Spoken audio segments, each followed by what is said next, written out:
So we talked about us becoming a new creation. If you guys go to Colossians, you guys turn into chapter 3, because we're going to begin in chapter 3 again today, this week, and we're going to go in verse 18, I think is what we're going to start with. But to recap, last week we were in Colossians chapter 3, so if you guys, who needs a Bible? Who doesn't have a Bible? I forgot about the Bible announcement. Oh, he did? Wow, he's good. Good job, Brandon. Thank you. That's actually really nice. I didn't know what to ask. Thank you, Brandon. So we recapped. So recap. So we are raised from the dead with Christ. So that's what Paul's talking about. So if you are now a new creation, if you claim to be a Christian, if the Lord has done a solid work in your life and you're a Christian, you believe in Jesus Christ now, and you're rooted and firmly placed in Him, you're a new creation essentially. You rose from the dead with Christ. You arose from your sins and your trespasses. Jesus rose and conquered your sin and death. But you, in Jesus Christ, are a raised new creation. There's no more sin. There's no more trespasses. There's no more... all the filth and everything is gone. Jesus is washed away. And so Paul is trying to very plainly say here, if this is the case, if you claim to be a Christian, if you claim to have arisen from the dead with Christ, you are a new creation, so we need to put on the new self. And so some of those things that we discussed, and you guys can go there too, right now it's in Colossians chapter 3, and Paul talks about the new self. And the first thing that he talks about is putting to death certain things. And the word for death here is literally mean, what does to be dead mean? You're done. You're non-existent. You are in the ground. Nothing can take you up and raise you from the dead unless Jesus Christ raises you and you are risen from the dead because Jesus so did that. If you're dead, right? You have no pulse, nothing. You are medically and physically gone.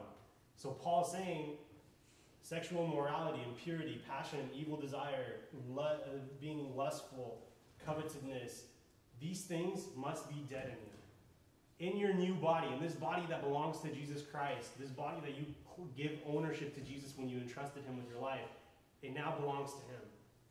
These things, Paul is very plainly saying, has nothing to do with the Christian. They have nothing to do with the Christian lifestyle. Put to death these things that were in your past. And then he talks about different things. He starts with a very physical side to this. The physical side must die. So all your earthly desires, they need to die. So then Paul switches and he talks about characteristics. He talks about something a little bit different.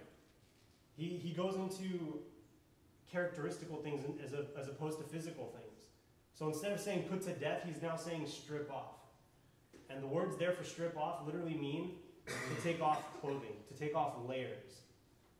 And I really like that because if you listen to some of the things that he tells us to strip off, like anger, wrath, malice, slander, gossiping, obscene talk like cussing from your mouth or talking bad about people, Paul's saying you need to strip these things off. Because they're not something that just goes away. These are characteristics. To even have this characteristic, let's say you're a gossiper. When you gossip, you do it without even realizing sometimes that you're gossiping.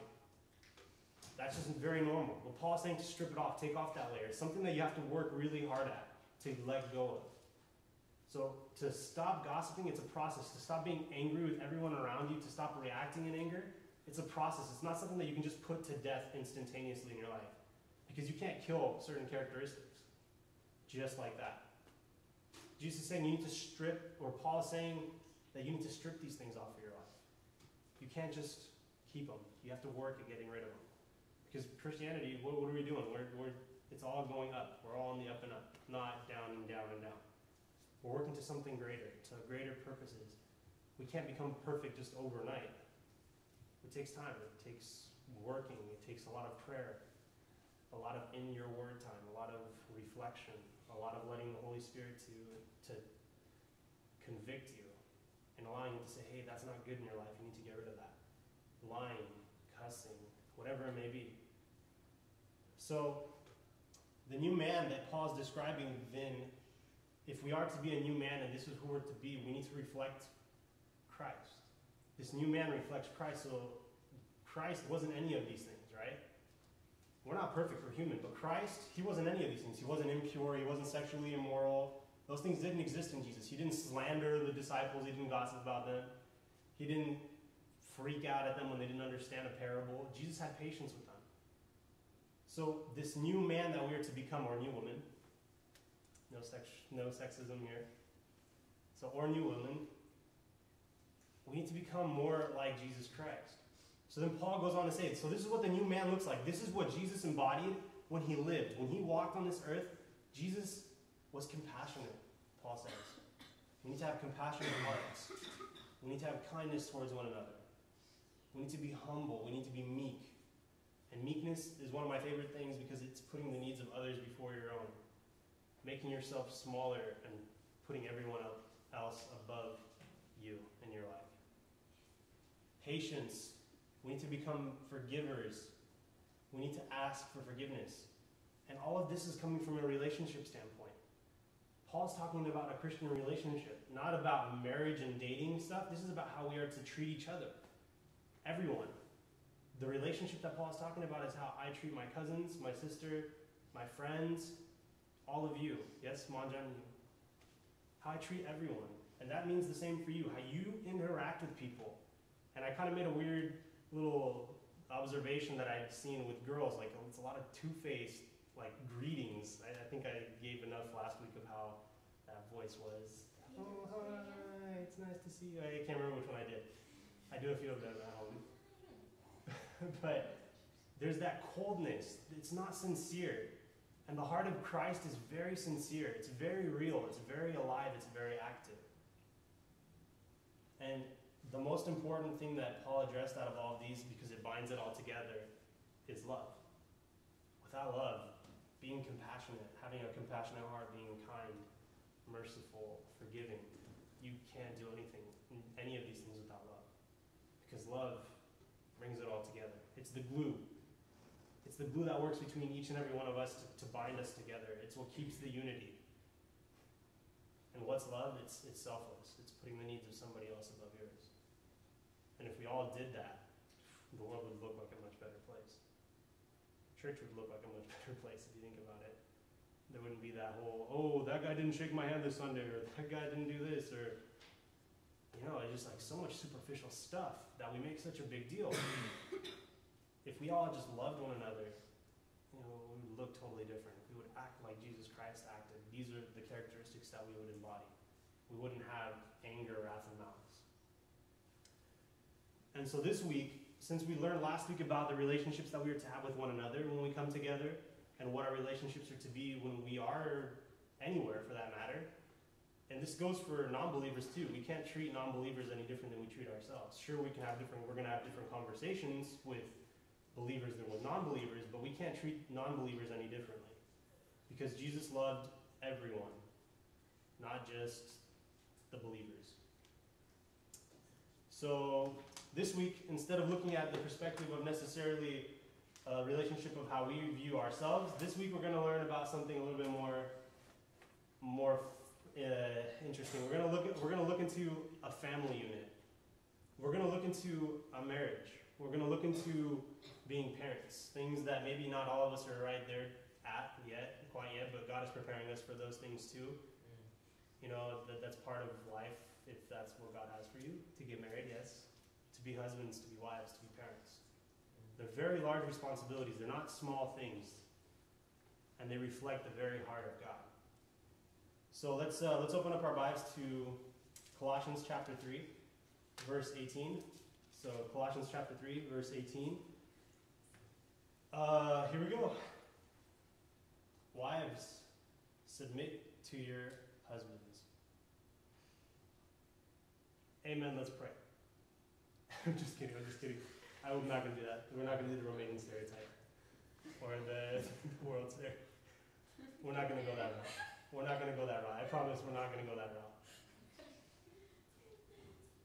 But Paul starts with such an opening statement that if we took this out of context, I just have to loosen the tension. You guys can laugh. This is funny. I'm not sexist, I promise. I promise. But you have to cut it. The tension was so thick, I just had to cut it with a knife right there.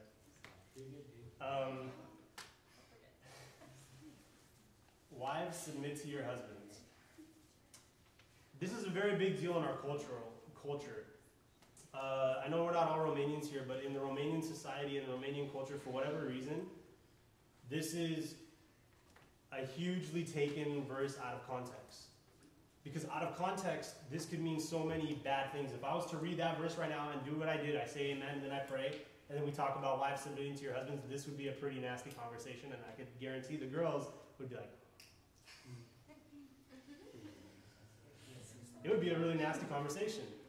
Because I could focus on that, and I could focus in on that, but the heart of the message, the heart of what Paul is trying to say, isn't defined in just wives submit to your husbands. So let's take a look. Let's take a look at what's going on here. Because Paul just described for the last 16 verses a relationship between man and Jesus, and how our lives are supposed to reflect Jesus's, and how we're supposed to be in relation with Jesus because we raised with him from the dead.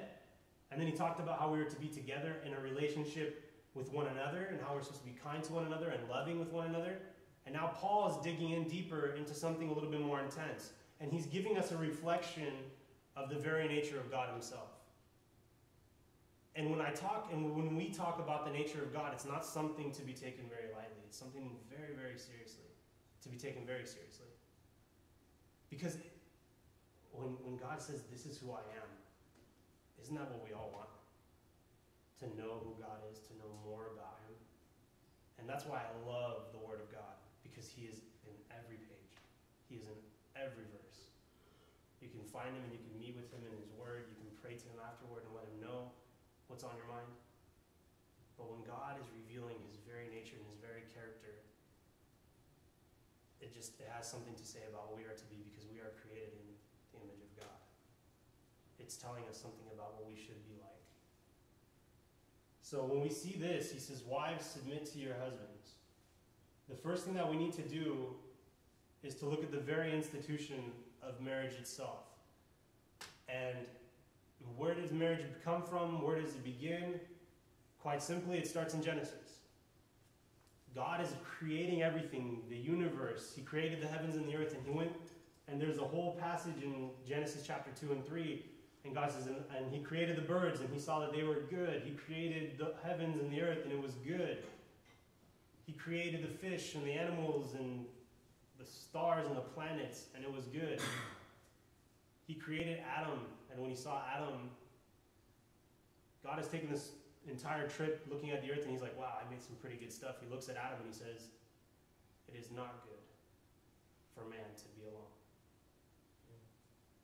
The first time God says it is not good in the entire Bible. And he stops and he's reflecting on this giant creation, and I mean, I imagine, in Psalms it even says that the angels were applauding God and singing praises to him for the creation, the wonder that he just did, the mystery of what he just did. And the angels were worshiping him, and it says they were bowing, and then God says, whoa, it is not good. It's saying something about God. Because if we look at the very start of the Bible, what does it say? In the beginning, God created the heavens and the earth. And the Spirit of God was hovering over the deep. You see, God is reflecting on who he is when he says that Adam, it wasn't good for him to be alone. Because in the beginning, there was the Father, the Son, and the Holy Spirit. From the very beginning of time, God was in unison with these three. He was three beings, but they were in one nature, and they were in one mindset, one body, and in one accord. They were together. And when God is creating, and he says, and he sees Adam, and he says, it is not good for man to be alone. He's saying, it's not good for him to be alone because I'm a God of unity. I am not alone. I'm not a God alone. Adam was by himself. So God creates Eve to be a helper and to be a comforter to Adam. So verse 18, now that we know that the heart of God is for man and a woman to come together, that kind of denounced the whole homosexual thing. It was for man and woman, not man and man. God created Adam and Eve, not Adam and Steve. I don't know if you guys have heard that argument before. But that denotes the whole homosexuality thing. But then we get verse 18. And now he's giving some ground rules. Because he created Eve to be a helper, to be a comforter. So now he's giving some ground rules for what that looks like, because Adam and Eve were living in a partnership. They were on the earth working together. Adam was the head, and his wife was his comforter, his helper. So now we get some rules. Wives, submit to your husbands. So this word submit, I've heard a lot of different opinions on what it is to submit, and oh, it's so hard for girls to submit, and all this weird stuff that are, I think, hogwash, most of it. I find that girls are not like this necessarily. I think the problem goes two ways, and we'll address both of these issues as to why our society tells us that women do not submit, and why it is so hard for men to love and be loving. So we'll address those two things too. But the first thing that we need to look at is this word submit. What does it mean? The Greek word here that Paul uses to be, and if I was just to use this word right now, this would be kind of harsh. It means to be under rank. How many of you guys are familiar with military stuff, like positions and rankings? I know Josh and Paul likes military, good. Josh and I have a very strong love for military stuff. Paul, I hope you're sharing this love. Military is a beautiful thing. Gabby is not here, she understands. But to be under rank, and this word submit is actually quite literally used from the Greek military back in this time. This word for submit is a military term, and it means to be under rank. So the military is very big. The president in our government is the head of the military. He commands what they do all the time, constantly. He is the head, El Jefe Grande. He's in charge of everything. But below the president in the military, there's generals, colonels, captains, sergeants, privates, and in that order, and specifically, and they all follow under rank. So the lesser rank, let's say a private's the weakest of the weak. It's like the lowest rank that you can have in the military. A private is a nobody. It kind of would suck to be, right when you get into the military, a private, because everybody is literally superior to you. Whatever they say, you do, kind of a thing. So if I was to just take this word right now, this would sound kind of racist, to be under rank, because we're comparing this word, and Paul's using this word to compare wives submitting to their husbands. But that's not what Paul's trying to get at. Because if this was the truth, if this was how it was to be, then a marriage relationship would look like this. I am a man, and this is my wife. She does whatever I tell her to do. It doesn't matter what happens. What I say goes. That would be what this looks like. And sadly, I'm very sad to say, but this exists. I've seen marriages like this. I have an uncle who is just like this. It's really nuts. I don't know him very well, but I do know that he is like this. He has the ultimate say. It doesn't matter what happens. She has no say. It's really, really sad. It's really sad to see, but this is something that, because it's not honestly addressed, and because it's not looked upon, it gets so misunderstood.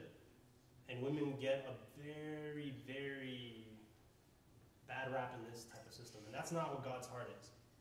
So I want you guys to understand from the very beginning, from right now, that is not the heart of God, for a woman to be under her husband and whatever he says goes. Denote that. Take that out of your minds. Guys, take that out of your minds. I hope it was never there, but if it was, ding dong, wake up, the Lord is speaking, and he's trying to tell us that that's not what we were talking about here. Because if you think about it, and let's take it from the military's perspective, generals and colonels aren't that far apart in their rank. A private and a sergeant, there's only 2 ranks between them. And just because a general is so high up on the totem pole, or let's say the president's the head, right? He's in charge, he's number 1. Well, I know a lot of privates, like guys that are on the least rank, who are smarter than our current president, who are more valuable, in my opinion, than our current president, who are more resourceful than our current president. You see, just because God is saying that a man is the ultimate authority in a household, he is not saying that a woman has no value, that his wife has no place. He is saying, quite simply, that a man is at the head, and a woman is just to submit to his authority, but it does not degrade her value as a person, because her value is in God. Peter writes that women, do not allow your adorning to become earrings, necklaces, gold, but rather you're joining to be in a humble and meek heart that loves Jesus Christ, that loves the Lord. That's what Peter says about this. That's what he says. In the heart of Jesus for women is displayed in the Bible constantly, everywhere. It's on display. So when Jesus is saying that a man is to be the head, he's talking about the head of a household. And now we're going to go into kind of what the partnership looks like. But because a man is to be the head, women or ladies, I'm not going to say women, ladies, be very careful on who you pick to be the head of your authority. It's very important that when you're searching for someone or you're interested in someone, and we're going to get into love in a minute, that things that attract you to a person are not physical. They're not, I guess, just attraction-based or knowledge-based. It's about his standing with the Lord. Because we're going to let's open up our Bibles and we're going to go to Ephesians chapter 5. Just two books behind, or a book behind. Go to Ephesians chapter 5, verse 21. So Ephesians chapter 5, verse 21. Submitting to one another out of reverence for Christ. So before that we can submit to one another in a marriage relationship, we must have submitted ourselves to one another already in a relationship, in friendship, and being meek, putting ourselves below how we view everyone else. So this is the first rule that Paul gives. Before he starts to talk about husband and wives, he says that we all must submit to one another out of reverence for Christ because of what Jesus did. Because what was Jesus? He was completely submissive to the Father's will. Amen. Everything that God wanted, Jesus did. In the Garden of Gethsemane, Jesus said, not your will, Father, not my will, Father, but your will be done. Not what I want, it's what you want. You see, even though it's a Trinity and God and Jesus and the Holy Spirit are one, there is order in the Godhead. God is the head, Jesus Christ and the Holy Spirit. There is order within the Trinity. God did not create disorder. And that's why when Paul said submit, and he used a military standing and the standpoint from a military standpoint, he was trying to say that there is order. Because our God is a God of order and authority. He's not a God of disorder and chaos. Mm-hmm. We don't see that in the Bible. We see what happens. There is chaos when we don't follow God's commands and his rules. That's why what we're talking about right now is very, very important. Girls, when you're looking for a husband and when a guy approaches you and he wants to court you or get to know you better, you better make sure that he's in total submission to the Lord. And here's why. Verse 22, wives, submit to your husbands, to your own husbands, as to the Lord. For the husband is the head. So this is your reasoning. This is the reason why the woman is to submit to the husband. For the husband is the head of his wife, even as Christ is the head of the church, his body, and is himself its Savior. You see, this is what we know about Jesus. Jesus is the head of all authority. Jesus is the head. God made him the head of all authority on earth. And for a family setting, because that's what we're looking at. We're looking at a family. God is saying that just as Christ is the head, men are to be the head of their households. Men are to lead. That's exactly what this is. For the husband is the head of the wife. And he's talking about the family. He's not talking about literally just her. He's thinking for her. That's not what this means. It doesn't mean that he's physically doing her thinking. He is literally her head. No, because sometimes I've seen a lot of people where the women, like my cousin's in California. They're a great couple. She is way smarter than he is, but she still lets, I'm serious, she's a doctor. She's way smarter than he is, but she still lets him lead as a husband. And we're going to talk about what that looks like. She still lets him lead, even though and he understands and he sees the value that she brings to the relationship. Because there's value there. God is trying to say, women, you are not unvaluable.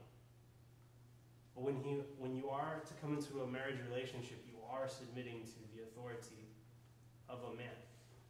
As Paul is saying, for the husband is the head, and Christ is the head of the head. He's the head of the church. It's a reflection. They're just reflections. And then Paul gives some more rules.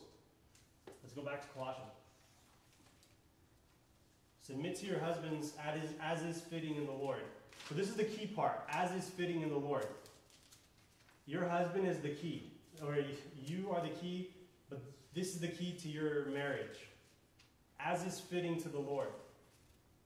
If your husband or whatever spouse person is not living in accordance to God's commands and to God's rules and to Bible principles, do you have to submit to that authority? Do you have to submit to him? You see, if your husband is causing you to sin, if he's forcing you to sin, or anything that has anything to do against what God is saying, Paul is saying, then you do not have to submit to him. In those points, you do not have to submit to him and to his authority. Because what is he doing? He's leading you astray. He is leading the household astray. He is no longer being a husband to his wife. He is doing something that is unfitting in the Lord. That's what Paul's talking about.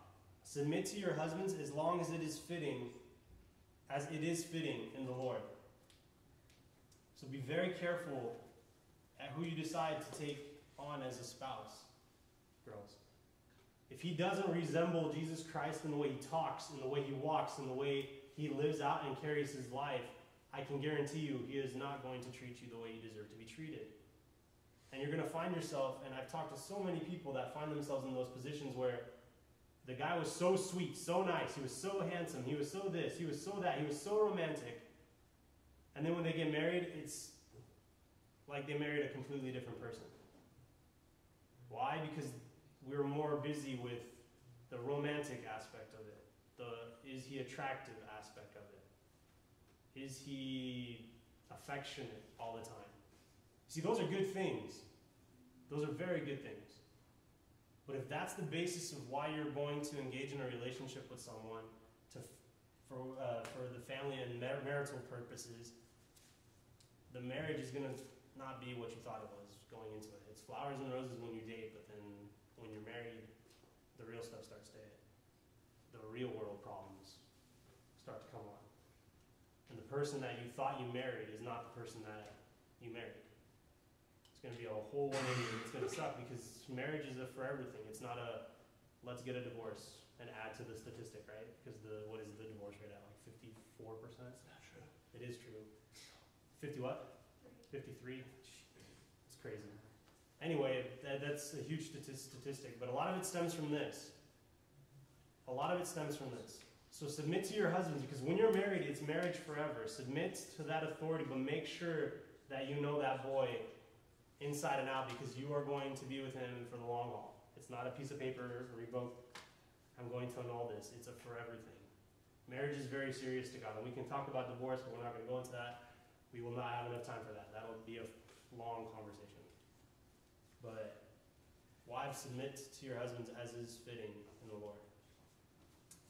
Husbands, ding, ding, ding. Husbands, you have a very big role to fill. You see, because if your wife is going to submit to you, you have a lot of responsibility. Boys, this is something to take very seriously, because a lot of what your role is in a marriage is to reflect God, to reflect the heart of God, to be Jesus Christ in your family.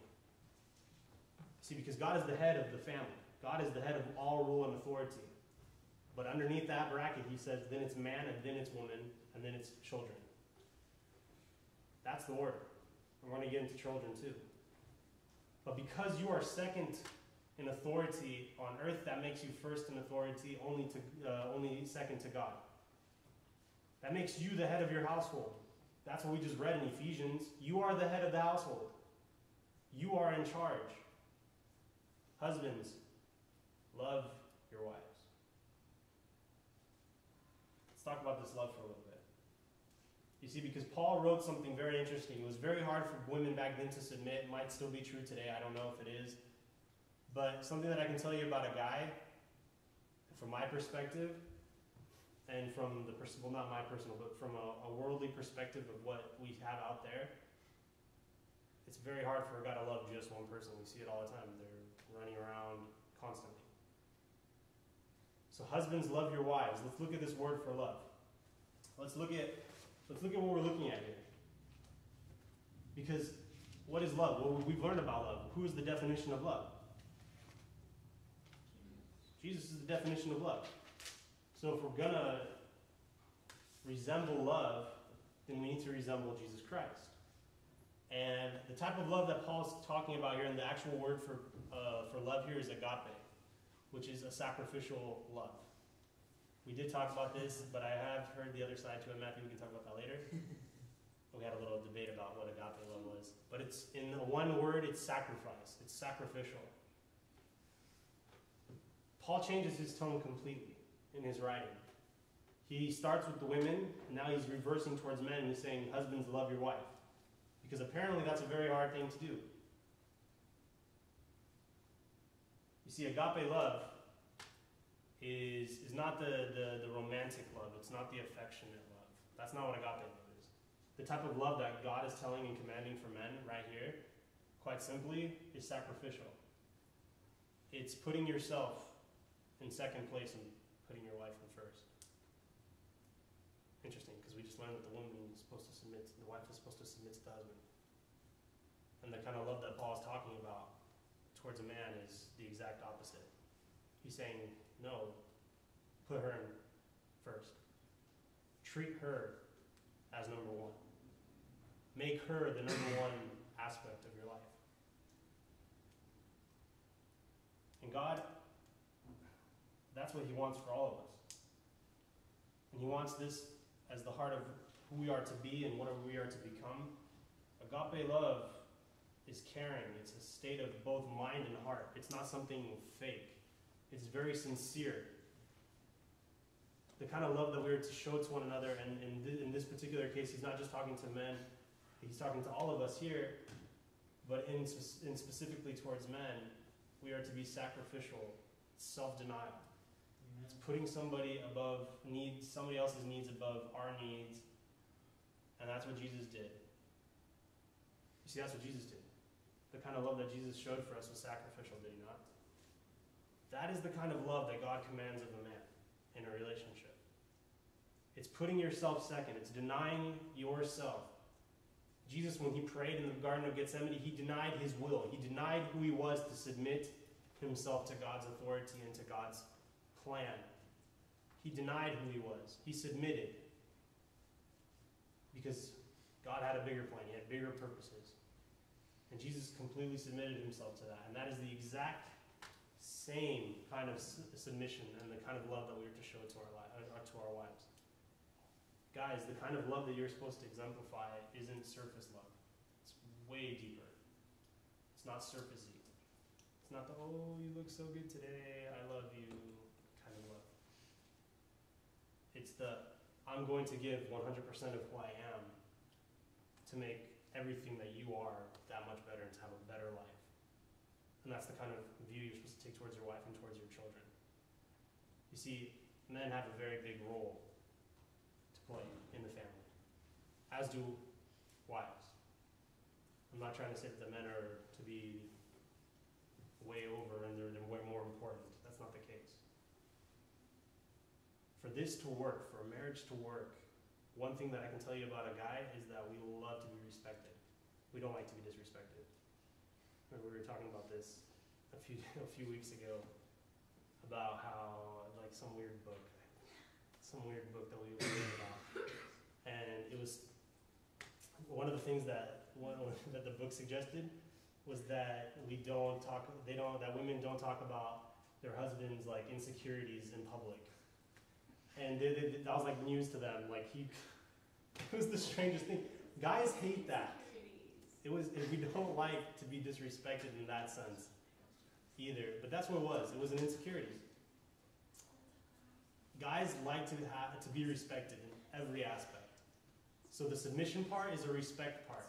And that's the woman's role. The love and the sacrifice is to come from the husband. But for it to work together, both is required of each. It's required, love is required by the wife to the husband. Submission by the husband to the wife is required in the marriage. It can't be just one way. Because if that was the case and I was just to follow the first verse and we were to close the book like in the beginning and I was to start to pray, then it would just be wives submit to your husbands and that would be the end of the game. And your lives would be miserable. And I wouldn't lie. But that's not the heart. That's not the heart of the matter.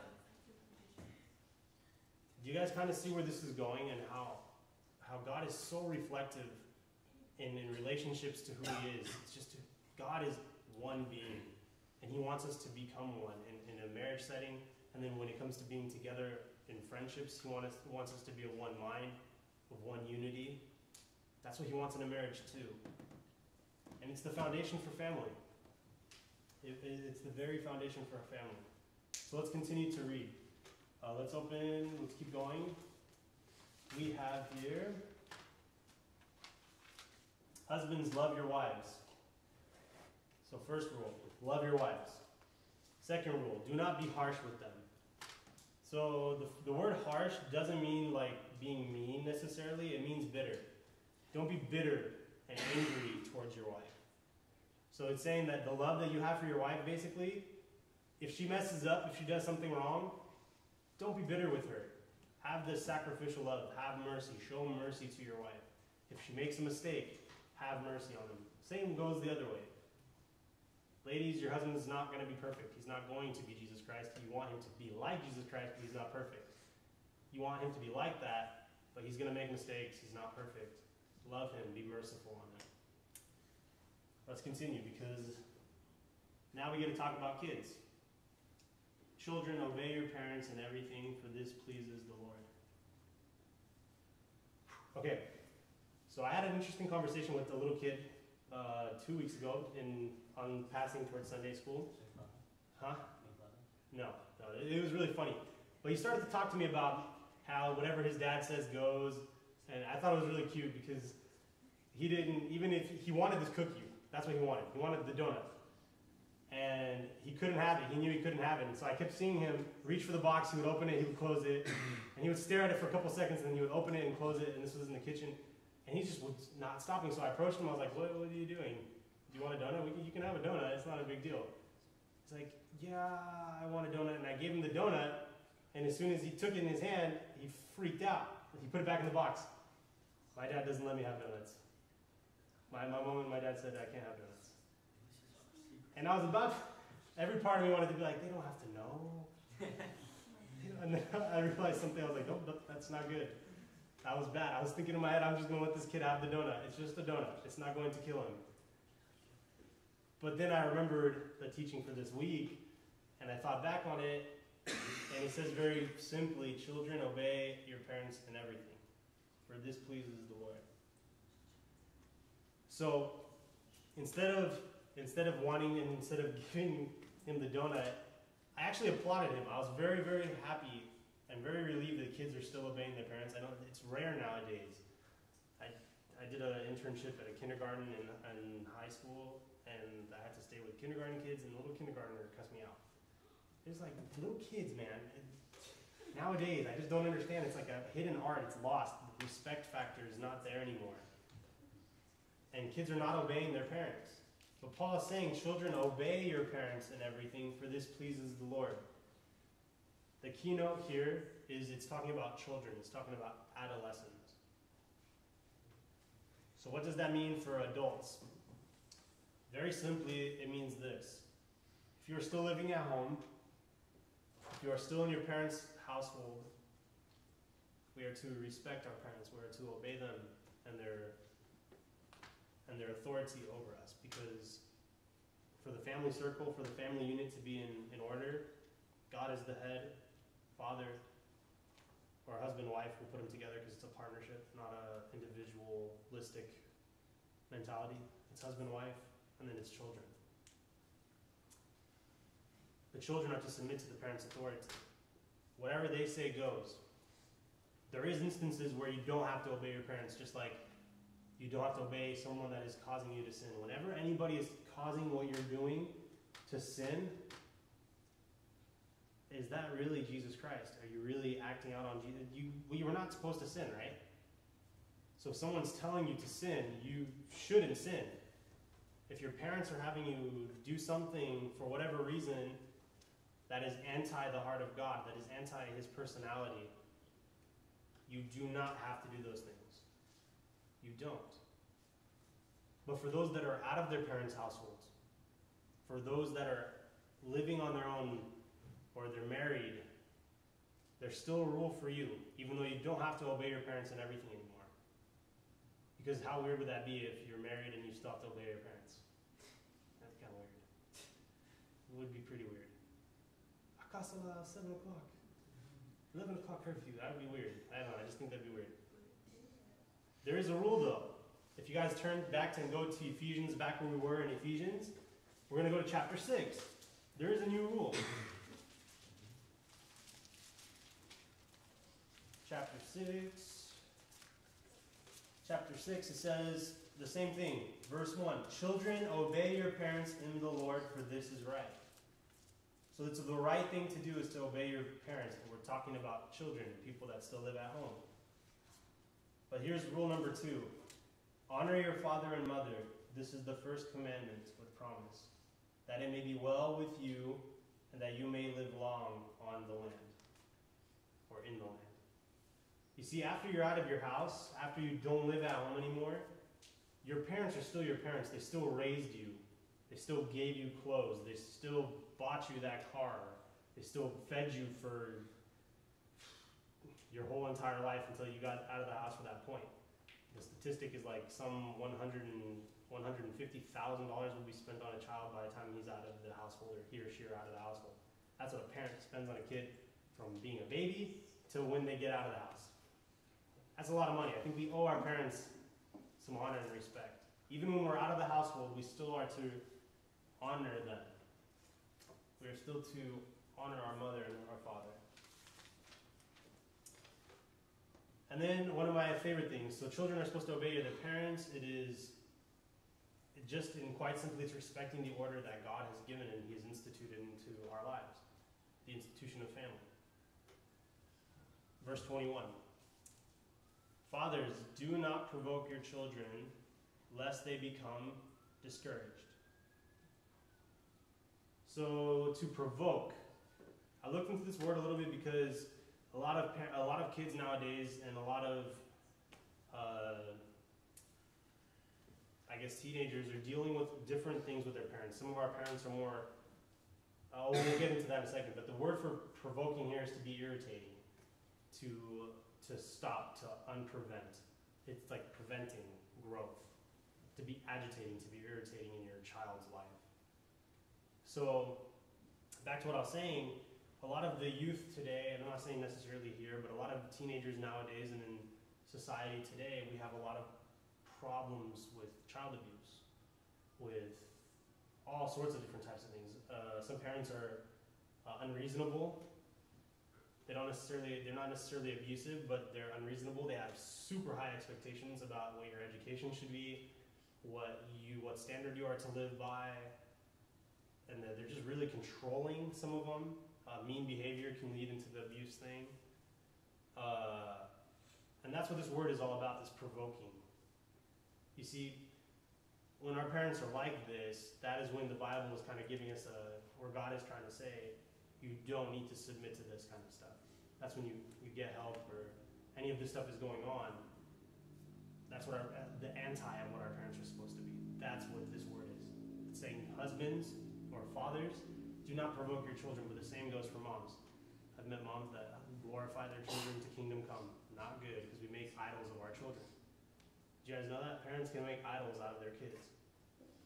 They sometimes can try to live their lives through your guys' lives. They can try to, put you on a pedestal. They compare you to other kids and see how you fare. I've seen comparisons of children that's very wrong, not good, because it just messes up with everything. So that's the kind of provocation that Paul is talking about. It's an irritating type of provocation. It's all these things that our parents expect of us. And what does it do? It says, lest they become discouraged. And to be discouraged in this sense is we're not growing in Christ. You see, because as as Christians in a household and for the family unit to work properly, for the circle to be complete, so to speak, the father needs to resemble the heart of Christ. The wife needs to resemble a heart of Christ. We need to be pointing our kids towards Christ. The heart of Christ is not discouraging. It is not mean. It is not controlling. It is not unreasonable. That's not what God has called us to be. All these things are future stuff for most of us. So sometimes it can be kind of awkward talking about it. But they're very, very real things. They're the next step in life after you're done with school, or even before, if that's what you want, or whatever it is, wherever you are in your life. One day, chances are you're going to be married. And these are the expectations of you. So for a household to function properly, this is what it needs to reflect. Worship team, you guys can come up now because we're going to stop here. We'll talk about the next part of the subject next week. Or next week, actually, there might not be youth because it's Good Friday. So there will be church service instead. There will be a church service next